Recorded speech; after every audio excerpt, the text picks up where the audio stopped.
এমন একটা এক্সপ্রেশন। দাদা ফোনটা পেয়েছেন, এই যে ভারতীয় ভাষা, এই যে এই আইফোন 13 প্রতি মাসে 2-3 বার করে আমি এটা সার্চে দেওয়ার চেষ্টা করছি ফোনটা, যেহেতু আইফোন 13, কিন্তু বাংলাদেশে আমি কখনোই সেটার লোকেশন পাচ্ছিলাম না।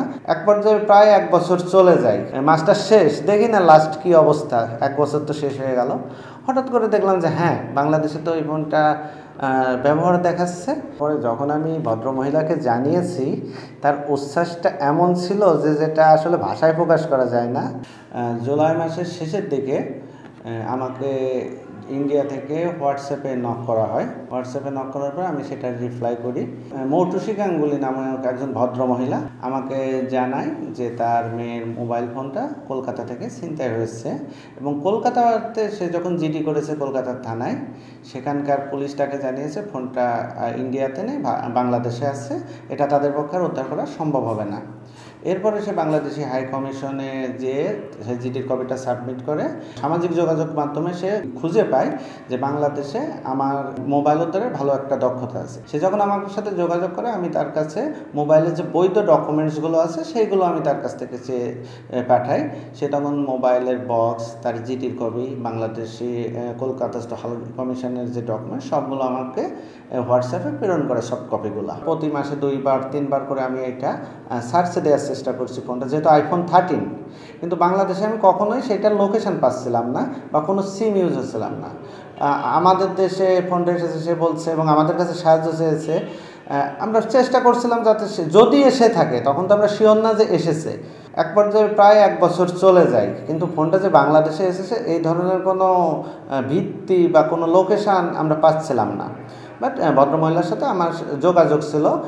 জুন মাসের প্রথম দিকেও আমি একবার সার্চ দিয়েছি, মাঝামাঝিতে একবার সার্চ দিয়েছি। ফোনটা আসলে তখন আমি ব্যবহার হচ্ছে, তখনও কোনো তথ্য পাইনি। হঠাৎ করে জুন মাসের শেষের দিকে যখন ফোনটা আবার সার্চ দিলাম, যেহেতু মাসটা শেষ, দেখি না লাস্ট কি অবস্থা, 1 বছর তো শেষ হয়ে গেল।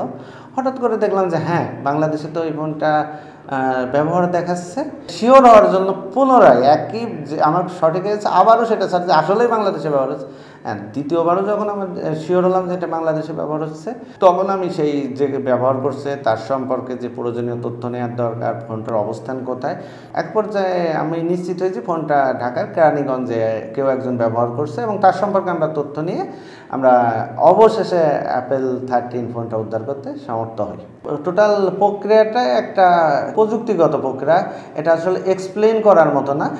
এই যে এই আইফোন 13, এবং খুব সুন্দরভাবে ফোনটা হেফাজতে নিতে পেরেছি, এইটা সেই ফোনটা। পরে যখন আমি ভদ্রমহিলাকে জানিয়েছি, তার উচ্ছ্বাসটা এমন ছিল যে যেটা আসলে ভাষায় প্রকাশ করা যায় না।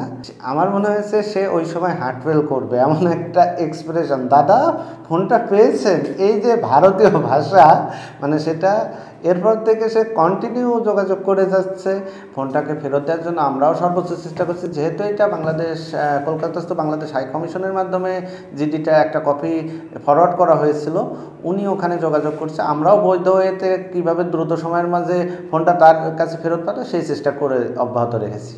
যে ফোনটা ব্যবহার করছে সে মূলত ফোনটা কিনেছে, সে সবেমাত্র খুব বেশি মনে হয় 17,000 টাকা দিয়ে সে ফোনটা ক্রয় করেছিল, এবং সে যে ব্যবহারের জন্য ক্রয় করেছিল, এটা আমাদের সে যথেষ্ট সহযোগিতা করেছিল ফোনটা ফেরত পাওয়ার জন্য, এবং সে তার নিজের সব আসল আইডেন্টিফিকেশান রেখেছিল ফোনটায়, যার কারণে সে ব্যবহারের জন্য কিনেছিল। এটা আমাদের বলেছে 17,000 টাকা দিয়ে, এবং সে যার কাছ থেকে কিনেছিল তার সম্পর্কে আমরা তথ্য নিচ্ছি, সেটা আমাদের অনুসন্ধানের পর্যায়ে রয়েছে এখন।